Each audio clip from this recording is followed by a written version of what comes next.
Ja, hallo und grüß euch. Ja, letztes Mal konnte ich euch diesen Anblick leider noch nicht bieten. Wir hatten noch keinen Schnee. Wir haben zwar weiße Weihnachten gehabt. Naja, aus technischer Sicht waren es weiße Weihnachten, aber so richtig viel Schnee haben wir zu Weihnachten auch nicht gehabt. Aber in den letzten 2 Tagen und auch die Woche davor hat es so richtig schön geschneit. Und mittlerweile haben wir ja das, was man so ein Winterwonderland nennen kann. Und ich habe mir natürlich gedacht, die Zeit nutze ich und gehe mit euch Schneefotos machen. Winterlandschaft fotografieren ist natürlich ganz was Tolles, denn der Schnee verwandelt die Landschaft ja für uns in etwas ganz anderes. Die Kontraste werden viel stärker, die Farben sind weg. Wir sehen eigentlich die Landschaft, ja, man kann fast sagen in Schwarz-Weiß. Wir sehen die Landschaft schon in Schwarz-Weiß. Wir müssen sie uns nicht vorstellen, wie wenn wir Schwarz-Weiß fotografieren würden oder das Display auf Schwarz-Weiß stellen, damit wir eine Ahnung haben, wie das rüberkommt. Wir sehen die Natur tatsächlich in starken Kontrasten. Und so haben wir als Landschaftsfotografen natürlich eine tolle Chance, Landschaft ganz anders zu sehen und zu fotografieren. Ganz toll wäre es natürlich, wenn wir zusätzlich noch dann tiefe Sonnenstände hätten, also diese Golden Hour zusammen mit Schnee, auch ganz toll, haben wir da jetzt leider nicht. Ich bin da in einem Tal, also da werde ich das nicht erleben. Auch Nebel wäre ganz toll, ne? So eine neblige Stimmung, das kriegen wir vielleicht noch etwas später, mal schauen. Aber egal, ich suche mir so auch meine Motive und finde es ganz wunderbar, da im Schnee jetzt fotografieren zu können. Und euch nehme ich natürlich gerne mit und wir gehen da, würde ich sagen, dann auch ein Stück weiter nach hinten und schauen, was wir dort so finden. Also packen wir es.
Ja, und schon habe ich eine Situation vor mir, die mir sehr gut gefällt, die ich in ein Foto fangen möchte. Ich zeige euch das geschwind mal vielleicht direkt mit der kleinen Osmo. Und zwar ist da vor mir so ein Bachlauf. Den Bach sieht man nicht mehr, der ist da unten quasi unter dem Schnee da begraben. Kann auch sein, dass der trocken ist, weil bei wenig Wasser durchaus dieser Bach auch mal austrocknet. Oder es ist einfach zugefroren und der Bach ist ganz unten unter dem Kiesbett, das sich da im Bach befindet. Ganz egal, jedenfalls gefällt mir dieser Bachlauf da sehr gut, der nach hinten führt. Und dann die Bäume, die da hereinkommen und auch von der rechten Seite und von der linken Seite dieses ganze Buschwerk, das da quasi in die Mitte hineinfällt. Und dann, dass man da im Hintergrund diese Felswand sieht, die da hinaufgeht. Dieses Ganze, diesen Ausschnitt ungefähr da, möchte ich gerne in ein Foto verwandeln. Ich zeige euch das, wie das bei mir direkt auf der Kamera ausschaut, wieder mit einem kleinen Handyvideo. So, hier kommt er wieder auf Stativ. Ja, da sehen wir jetzt schön genau diesen Ausschnitt. Oben haben wir da eben diese Felswand, die da herunterkommt. Und links dann eben diese dick beschneiten Gebüsche und Bäume, die da ins Bachbett hineinragen. Auch von rechts sehr viele Bäume, die da hereinragen. Und von unten dieser ja, eingefrorene, in Schnee verwandelte Bach, den man eigentlich nur mehr seinem Verlauf entsprechend erkennen kann, dass das überhaupt ein Bach ist. Wir haben das schon einmal gehabt, ich glaube, da war ich in Feistenau auf diesem See oben da. Bin ich mal raufgegangen, da gibt es ein Video, ich verlinke euch das, wenn ihr das auch gerne anschauen wollt. Da war das schon Thema. Fotografie vom Schnee ist ja an und für sich ein bisschen tricky, wenn man sich rein auf die Belichtungsautomatik der Kamera verlässt. Warum? Naja, die Belichtungsautomatik weiß ja jetzt nicht. Mittlerweile muss man da mit solchen Aussagen aufpassen, ob ein Computer etwas weiß, ob ein Algorithmus oder eine KI etwas weiß. Aber grundsätzlich, ich sage mal, bei den klassischen Belichtungsautomatiksystemen war es so, die wissen nicht, was sie jetzt sehen. Dementsprechend können die Belichtung des Fotos auch nur auf einen Standardwert, sage ich jetzt mal, festlegen. Und das ist dieses berühmte Normalgrau, 18% Grau, wo quasi versucht wird, die gesamte Helligkeit des Bildes durch die Veränderung der Belichtungsparameter dorthin zu bekommen, dass das ganze Foto eben normalgrau ist. Das funktioniert zu 95% immer sehr gut. Das funktioniert dann nicht, wenn eben ein Foto sehr, sehr viele helle Anteile hat, dass das ganze Bild im Durchschnitt nicht normalgrau ist, sondern eben heller ist, oder wenn es sehr viel dunkler ist. Da muss man dann der Belichtungsautomatik ein bisschen nachhelfen, und diese Situation haben wir da jetzt vor uns. Die Szenerie von mir besteht, ja, ich würde mal so schätzen, aus 80% Schnee, das ist 80% weiß, und dieser Schnee soll auch auf meinem Foto weiß sein. Würde ich jetzt einfach die Belichtungsautomatik werkeln lassen, dann würde mir das Foto herunter belichten, dunkler machen, damit es eben wieder diesem Normalgrau entspricht, und damit wäre der Schnee auf meinem letztendlichen Foto nicht weiß, sondern eben grau. Ich habe jetzt insofern da das Problem nicht so dramatisch, weil ich keine direkte Sonne habe. Wenn direkt die Sonne auf den Schnee leuchten würde, dann wäre das natürlich noch dramatischer, weil die Helligkeit noch viel stärker wäre. Und wenn ich dann diese Leuchtkraft des Schnees mit transportieren möchte, muss ich wirklich aufpassen, dass ich der Belichtungsautomatik da nachhelfe. Wie macht man das? Naja, indem man ganz einfach entweder selbst die Belichtung manuell durchführt, so wie ich das da mache. Ich habe also Blende und Belichtungszeit setze ich selbst. ISO ist noch Auto, den muss ich mir dann nachher noch anschauen. Oder die andere Möglichkeit wäre einfach, dass man hergeht und über die Belichtungskorrektur hier einfach einmal eine Blende nach oben geht. Dann hätte man das sicher schon erledigt. Mache ich aber bewusst nicht alles. Da habe ich eine Mehrfachbelichtung gemacht. Das wollte ich nicht. Setzen wir das da wieder zurück. Die brauche ich, denke ich, da nicht. Eine Belichtungsreihe. Und da setze ich auch wieder auf 0 zurück, denn ich möchte mir das einfach selbst anschauen. Ich verwende dazu lieber das Histogramm. Na, jetzt komme ich da nicht mehr raus. Dass man da oben jetzt sieht, ist ein bisschen schlecht zu sehen, aber ich versuche da nach rechts zu belichten, das heißt exposed to the right, damit ich die hellen Anteile mitnehme, nicht unterbelichte, und zusätzlich fotografiere ich wie immer in RAW, damit ich dann auch zu Hause auf dem Laptop noch auf dem Computer die Möglichkeit habe, das Foto dorthin von der Belichtung zu bekommen, wo ich es haben möchte, dass der Schnee eben wirklich schön weiß ist. Also jetzt schauen wir mal, was sagt denn unsere Kamera da. Ich werde jetzt einfach einmal das ISO auch auf 100 setzen, damit wir da kein Problem haben. ISO 100 ist sicher da angebracht. Und jetzt bin ich bei einer 60. Kann ich noch ein bisschen runtergehen, würde ich sagen. Der Blauanteil streift da schon ein bisschen. Man muss da ein bisschen aufpassen, denn die Auswertung dieses Histogramms basiert ja immer auf den bereits umgerechneten JPEG. Das heißt, wenn ich da mit dem Histogramm, mit den hellen Anteilen schon an die Grenze stoße, dann ist das im JPEG. Für das JPEG stimmt das zwar, aber wir haben ja schon einmal auch in einem Video von mir, das ich auch gerne verlinke, wo es um den Dynamikumfang geht, schon einmal gesehen, dass der Dynamikumfang von einem JPEG sehr viel kleiner ist als der Dynamikumfang von einer RAW-Datei. Daher kann man da ruhig ein bisschen an die Grenze gehen und hat dann trotzdem noch, wenn man das RAW fotografiert, genügend Spielraum, um hier nicht ausgebrannte Bildanteile mit nach Hause zu nehmen. Ich finde das aber jetzt ganz gut. Wir haben links und rechts Streifen wir überhaupt nicht. Wir haben da sehr viel Platz links und rechts. Jetzt schauen wir uns noch einmal die Komposition ein bisschen an. Das gefällt mir an und für sich auch gut. Ich überlege, ob ich noch ein Stückchen weiter nach links gehe, so ungefähr. Dann haben wir etwas mehr von den dunklen Anteilen und dieser Baum kommt da schon im rechten Drittel runter, das gefällt mir auch. Unten der Fluss, der Bach nimmt vielleicht ein bisschen zu viel Raum mit. Ich gehe ein bisschen weiter nach oben. Damit gebe ich dem Foto nach oben mehr Luft. Ich habe auch den schönen blauen Himmel da am Foto mit drauf. Und ich denke, so können wir das lassen. Jetzt schaue ich noch einmal schnell, ob wir auch in der Waage sind. Sind wir gar nicht. Drehen wir das noch ein bisschen rüber.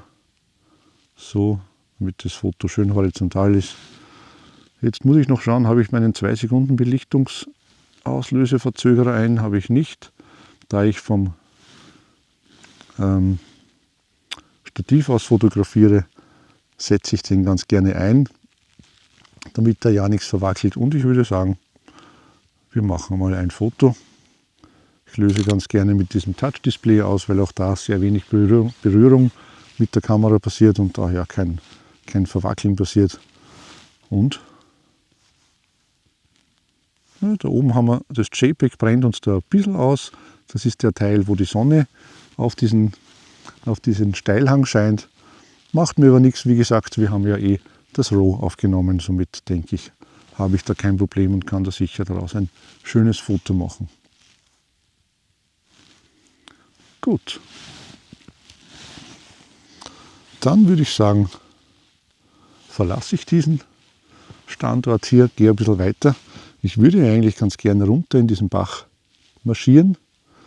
Da jetzt sehe ich keine Möglichkeit, neben mir ist da alles Buschwerk, das ist circa 1,5, 2 Meter geht es da runter, die Böschung. Ich werde ein bisschen suchen, ob ich da irgendwo runterkomme und den Bach entlang ein bisschen marschieren kann. Da gibt es sicher noch ein tolles Foto.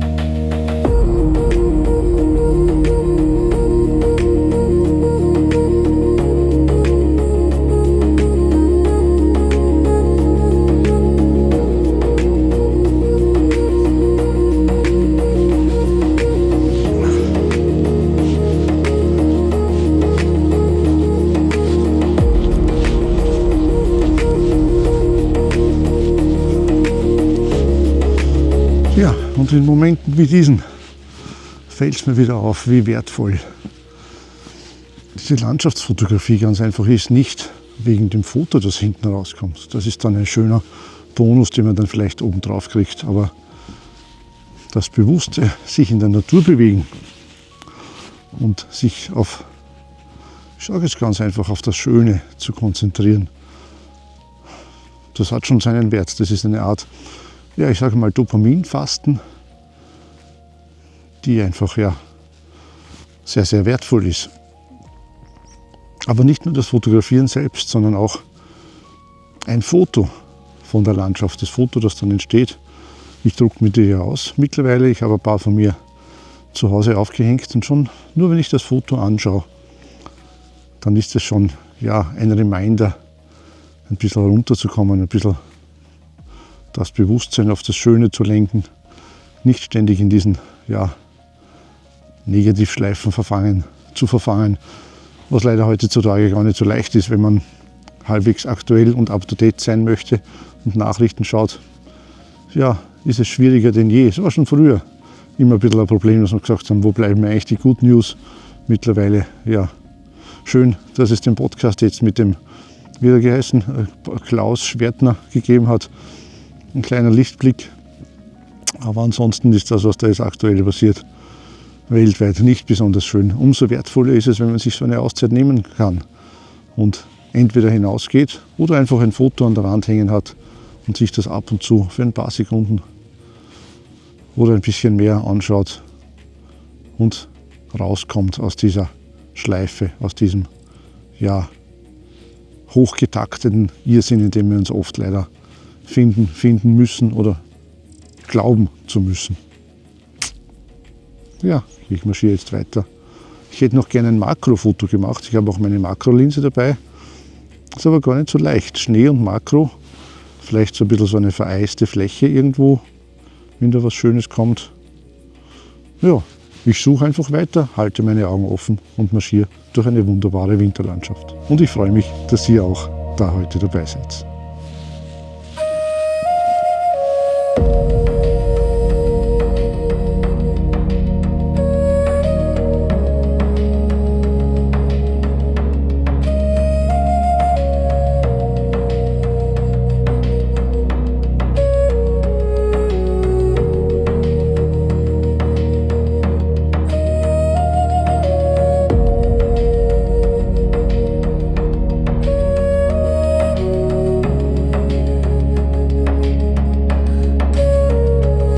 Makromotiv habe ich leider nicht gefunden, zumindest noch nicht. Irgendwie Makro und Schnee fasziniert mich jetzt irgendwie nicht so wirklich. Zumindest ja, bis jetzt ist mir da nichts ins Auge gesprungen, aber die Szene vor mir gefällt mir irgendwie. Dieser rechts, dieser fast kugelige niedergeschneite Strauch und dann das Gewässer, das da durchs Bild fließt. Ich zeige euch mal, wie ich mir das vorgestellt habe, wie da bei mir das Ganze aus der Kameraperspektive aussieht. Ich habe auch wieder da mein Handy vorbereitet, damit ihr direkt seht, wie das dann da auch quasi direkt in meiner Kamera ausschaut. Die Idee ist ganz einfach, dass man dieses Gewässer da von links da durchfließen lässt. Unten habe ich mit ins Bild genommen ein paar von diesen lustig wie Köpfe aussehenden Steinen, die da so kleine Schneehäubchen haben. Das setzt sich da den Ufer entlang fort bis nach hinten. Und da haben wir dann diesen kugeligen Baum, also da ein bisschen diese Gegensätze oder, naja, Gegensätze nicht, aber wie soll man sagen, das Analoge, dass wir da diese kugeligen kleinen Schneehäufchen haben und da dann die gleiche Form in diesem Strauch, der sich schwer beladen mit dem Schnee auch so zu so einem kugeligen Etwas formt. Das Gewässer fließt da ganz ruhig einfach vorbei. Im Hintergrund sehen wir da, dass da sehr viel Tiefe da ist. Da geht es sehr weit nach hinten dann noch, eben dieses Bachbett entlang. Das ist eine Szene, die mir sehr gut gefällt, die für mich sehr viel Ruhe ausstrahlt, wenn man sich das so anschaut. Wie fotografieren wir das Ganze technisch gesehen? Schalten wir mal die Parameter dazu. Ich bin da jetzt schon auf einer 30. herunten. Blende habe ich auf 11 gestellt, weil doch ein sehr großer Tiefenbereich da in dieser Szene vorhanden ist und ich möchte diese Schärfentiefe da maximal ausnutzen. Also maximal ist, ihr wisst, dieses Problem immer Schärfentiefe, Beugungsunschärfe, da gibt es also ein bisschen einen Gegensatz, den man finden muss. Aber Blende 11 bei dieser Linse, glaube ich, ist ganz okay, oder weiß ich, ist ganz okay. Machen wir trotzdem. Was ich immer da ganz gern mache, ja, jetzt schauen wir uns noch fertig an. Wir sind da bei dem Histogramm meiner Meinung nach ein bisschen zu weit links. Das heißt, ich werde mit der Belichtungszeit noch weiter runtergehen. So vielleicht, dann haben wir da, stoßen wir gerade rechts nicht an. Schaut zwar momentan überbelichtet aus, da muss man immer ein bisschen aufpassen. Die Beurteilung des Anscheins eines Bildes auf diesem Display ist in der freien Natur ja nicht immer sehr aussagekräftig. Also lieber tatsächlich auf die Hardfacts sich beziehen, auf das Histogramm, das man da oben sieht. Da ist man auf der sicheren Seite und dann zu Hause am Schirm sieht man es sowieso. Und noch einmal gesagt, ich fotografiere in RAW, das heißt, ich habe da viel mehr Möglichkeiten, dann zu Hause auch das Foto wieder einzufangen. Das heißt, ich bleibe bei einer 20. Blende 11, ISO 100 ist eh klar. Ich fotografiere vom Stativ, das heißt, ich könnte eigentlich den Stabi, den ich mir zuerst eingeschalten habe, wieder ausschalten. Ist zwar bis jetzt bei dieser Kamera bis jetzt noch nicht aufgefallen, dass das ein Problem wäre.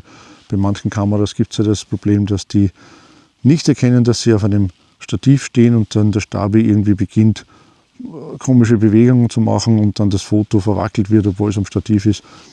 Habe ich selbst jetzt noch nicht erlebt, noch nicht mit dieser Kamera und auch nicht mit der vorigen Canon, die ich gehabt habe. Ich schalte es aber trotzdem aus, weil faktisch ist es ja nicht notwendig, am Stativ einen Stabi zu verwenden. Darum hat man ja das Stativ. So, schalten wir uns die Parameter weg, die sind uns jetzt soweit passen die. Die Komposition gefällt mir auch soweit gut, die habe ich zuerst schon mir ein bisschen angeschaut, ein bisschen herumgesucht. Ich habe zuerst auch überlegt, ob ich da einen Ast, der da direkt vor der Kamera ist, als Störer verwenden soll. Da oben hängt auch so ein Ästchen herunter. Hat mir dann aber nicht gefallen, so ein direktes, unscharfes Element im Bild und ich habe mich dann dazu entschieden, das so zu machen, dass einfach da dieser Vordergrund jetzt nicht ganz nah bei der Kamera ist. Nicht ganz nah bei der Kamera müssen wir uns jetzt dann doch anschauen, wie es denn mit der Schärfentiefe ausschaut. Ich schalte dazu um auf diesen manuellen Fokusmodus, weil da bekomme ich dieses Focus-Picking und da kann man schön beurteilen, wie sich denn die Schärfe im Bild in der Tiefe verteilt. Und meiner Meinung nach ist es da durchaus angesagt, dass ich da 2 Fotos mache, weil man sieht, wenn ich da die Schärfe nach hinten lege, so zum Beispiel, dann habe ich da im Hintergrund zwar schön alles scharf, auch dieser kugelige Baum ist scharf, aber wenn man nach vorne geht, da die ganz vordersten Elemente sind dann nicht mehr scharf. Wenn ich den Fokus so weit zu mir hole, dass auch diese vorderen Elemente scharf sind, dann habe ich das Problem, dass die hinteren nicht mehr scharf sind. Das heißt, die Distanz ist da einfach zu groß. Ich könnte mit der Blende noch weiter runtergehen, das will ich aber nicht, weil dann die Beugungsunschärfe schon langsam zu winken droht. Darum bleibe ich bei Blende 11 und ich mache stattdessen 2 Fotos. Ich mache da ein Focus-Stacking. Das hat da auch ja, kein Problem, weil kein Element sehr nahe bei der Linse ist, weil sonst haben wir das Problem, dass das Unscharfe beim Focus-Stacking, wenn man mehrere Fotos macht, das Foto, in dem der Vordergrund unscharf ist, das unscharfe Element ja durch die Unschärfe so groß ist, dass es mir Bildbereiche des scharfen Hintergrunds überdeckt, und da hat man dann ein bisschen ein Problem. Das wäre vielleicht ein eigenes Video, die Grenzen des Focus-Stacking. Habe ich da nicht so sehr das Problem, daher werden wir das einfach so machen. Und ich mache das erste Foto jetzt mit dem Fokus eher nahe bei mir. Das heißt, ich habe da unten diese Elemente im Fokus und auch noch die im Mittelgrund. Gibt es kein deutsches Wort irgendwie ein bisschen dafür, aber für die in mittlerer Distanz sich befindlichen Objekte sind auch scharf. Das heißt, Foto Nummer 1 machen wir so.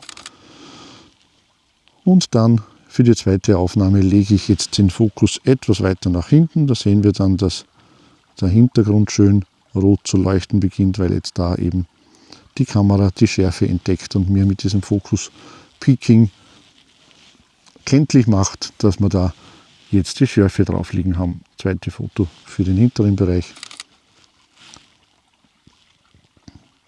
Ja, ich glaube, das ist eine ganz nette Fotografie. Bin mir nicht ganz sicher, ob mir dieser große Schneebereich da gefällt, aber tatsächlich ist er nicht so weiß, wie er jetzt da am Display erscheint. Da sind also sehr viele auch von diesen kugeligen Steinchen, die so kleine Schneehäubchen haben und dann auch Schatten werfen, die man jetzt da nicht so sehr erkennt. Das ist, ich glaube, dass ich da in der Nachbearbeitung durchaus noch ein paar Details herausholen kann und damit dieses Schneefeld da rechts unten nicht so ein unstrukturierter weißer Fleck ist, der da momentan ein bisschen zu dominant erscheint. Jo, das wäre es für dieses Motiv. Vor mir jetzt, wenn ich da hinter dem Wald blicken könnte, würde ich sehen, dass da ein Teich ist. Den habe ich mir zuerst angeschaut, aber der ist gar nicht so sehr interessant. Daher werde ich, denke ich, da noch den Bach ein Stückchen weiter marschieren. Vielleicht finde ich noch ein Foto, ansonsten sehen wir uns in ein paar Minuten wieder. Für mich ein paar Minuten, für euch ist es ja dann nur ein Augenblick, nämlich jetzt.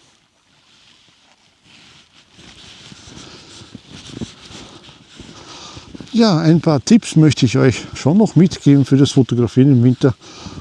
Worüber ich glaube ich nicht sprechen muss, ist, dass die PSA, die persönliche Schutzausrüstung, hätte ich jetzt fast gesagt, aber die Kleidung natürlich entsprechend sein soll, Zwiebelmodell, wenn man machen möchte. Ich habe normalerweise keine Handschuhe, zumindest nicht, wenn es paradoxerweise, wenn es deutlich unter 0 Grad hat, brauche ich normal keine Handschuhe, weil dann die Luft, finde ich, so trocken ist, dass die Hände sofort trocknen und sind auch immer warm.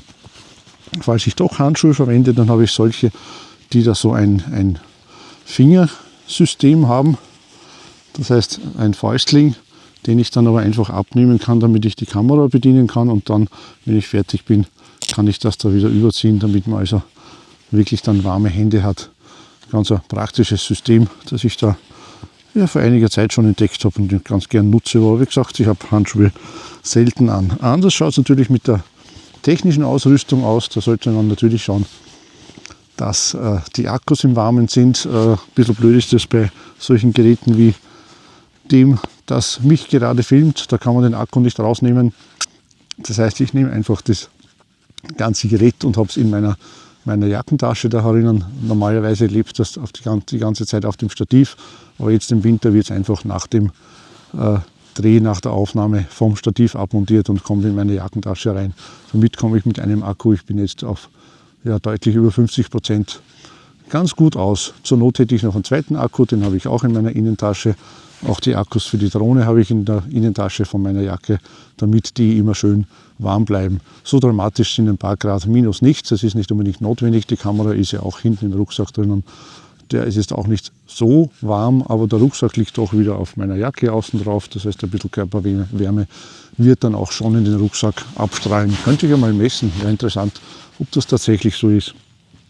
Was man vielleicht noch nicht vergessen sollte, keine große Geschichte, aber eben man vergisst es ganz schnell, ist, dass man, wenn man mit der Kamera im Kalten unterwegs war, die Kamera nicht gleich zu Hause rausnehmen sollte, wenn man da jetzt gleich die Bilder anschauen möchte oder so, weil die Kamera war eben draußen, ist sehr kalt Warme Luft speichert mehr Feuchtigkeit als kalte Luft. Wenn im Innenraum dann die warme Luft an der kalten Kamera abkühlt, dann schlägt sich die Feuchtigkeit aus dieser abkühlenden Luft auf der Kamera nieder und die Kamera beschlägt. Man kann dann nicht mehr durch den Gucker schauen. Ist einmal jetzt praktisch unangenehm. Auch die Linse vorne ist normalerweise ganz belegt. Das ist ja, technisch ist nicht so schlimm, wenn man dann nicht fotografiert, aber es könnte ja auch sein, dass im Inneren der Kamera irgendwo Feuchtigkeit entsteht. Sollte mit den modernen Kameras nicht sein, weil die relativ gut abgedichtet sind, aber sollte, ist immer so eine Sache. Das heißt, besser wäre es, darauf zu verzichten. Ich mache so, wenn ich die Fotos wirklich gleich brauche, dann nehme ich die Speicherkarte noch heraus, bevor ich ins Auto steige, habe die Speicherkarte aus der kalten Kamera entfernt, die kommt dann bei mir in die Tasche rein und dann kann ich zu Hause gleich meine Fotos anschauen. Der Kamerarucksack kommt in den Kofferraum, nicht ins Innere des Wagens, damit der Kamerarucksack sich langsam erwärmen kann, und dann schmeiße ich den Rucksack zu Hause einfach irgendwo in den Vorraum oder wo auch immer ins Innere, lasse ihn aber noch geschlossen, damit da eben nicht die warme Luft, die warme feuchte Luft sofort in die Kameratasche eindringen kann, sondern die Kamera ist zu, die Kameratasche ist zu und alles erwärmt sich mit der Zeit, und nach einer halben Stunde, 1,5 Stunden, je nachdem wie groß der Kälteunterschied ist, kann man dann die Kamera problemlos herausnehmen und verwenden. Der Drüberschmäh wäre natürlich, wenn man die Kamera noch draußen in der Kälte in eine Plastiktüte hineintut, am besten so eine mit einem Zipfverschluss oben, die dann ganz dicht ist. Dann kann ich die kalte Luft mit ins Warme hineinnehmen, habe dann in der kalten Luft weniger Feuchtigkeit. Wenn sich die erwärmt, ist dann noch weniger Feuchtigkeit drinnen. Das heißt, ich habe überhaupt keine Gefahr, dass die Kamera dann in irgendeiner Weise beschlägt und Feuchtigkeit an Stellen entstehen, wo man sie nicht brauchen kann. Das würde ich vielleicht mit irgendwelchen älteren Kameras machen, aber im Normalfall mit meiner Dickie-Cam mache ich das nicht. Gehe ich einfach so vor wie beschrieben. Kamera bleibt im Rucksack, bis sich das ganze Paket wieder aufgewärmt hat. Ja, das wäre es auch schon von meiner Seite. Die Fotos zeige ich euch noch im Anschluss, die entstanden sind. Ein paar habe ich noch unterwegs jetzt noch gemacht. Und ja, euch wünsche ich viel Spaß beim Fotografieren. Nehmt sich die Zeit, ein bisschen zur Ruhe zu kommen, immer wieder einen Fotowalk zu machen. Und falls ihr Interesse an einem Bild habt, an einem Landschaftsfoto in eurer Wohnung oder in eurem Büro, wo auch immer, dann hätte ich einen heißen Tipp, wo man solche bekommen kann. Alle meine Fotos gibt es natürlich ausgedruckt auf Alu-Dipond 7-Farben-Druck, der sehr lange anhält und sehr schöne Farben hat. Das Foto ist dann immer ohne Rahmen, weil der Rahmen muss zwar zum Foto passen, sollte aber natürlich auch zur Umgebung passen, in der das Foto dann hängt. Daher meine Fotos immer ohne Rahmen, und ein paar zeige ich euch verlinkt in einem Video, wenn ihr euch möchtet. Ja, soweit so gut. Danke fürs Dabeisein. Ciao und pfiat euch.